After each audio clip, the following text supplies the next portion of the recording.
365 படிகள் இருக்குமா. ஒரு ஆண்டின் சுழற்சியை குறிப்பதற்காக 365 படிகள் திருத்தணியில இருக்கு.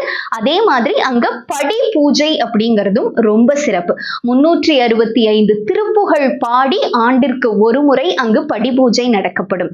பழனியில எப்படி காவடி ரொம்ப பிரபலமோ திருத்தணியில காவடி பிரபலம். ஆனா அது எப்படிப்பட்ட காவடி அப்படின்னா, பொதுவா எல்லா இடங்கள்லயும் நம்ம பார்க்கக்கூடிய காவடி ஒரு பெரிய தண்டு இருக்கும், அதை சுத்தின ஒரு ஆர்ச் மாதிரி வச்சிருப்பாங்க. அதுல புஷ்ப காவடி, நம்ம என்னென்ன தீர்த்த காவடி, நம்ம என்னென்ன பொருட்கள் பூஜைக்கு எடுத்துட்டு போறோமோ அதையெல்லாம் மலை மேல ஏத்திட்டு போவோம். இங்க இதே மாதிரி ஒரு பெரிய தண்டு, ஆனா கொஞ்சம் நீட்டமா இருக்கும். 2 பக்கத்திலையும் 2 பைகளை சுமந்த மாதிரி இருக்கும். அந்த பைகள்ல மலர்களாலேயோ இல்ல எந்த பொருட்களையுமே பூஜைக்கு வேண்டிய பொருட்களை எல்லாம் நிறைச்சு மலர்களால அலங்கரிக்கப்பட்ட புஷ்ப காவடி அங்கு ரொம்ப விசேஷமானது. திருத்தணியில் மட்டும்தான் இந்த வகை காவடி ரொம்ப பிரபலமா பார்க்கப்படுது.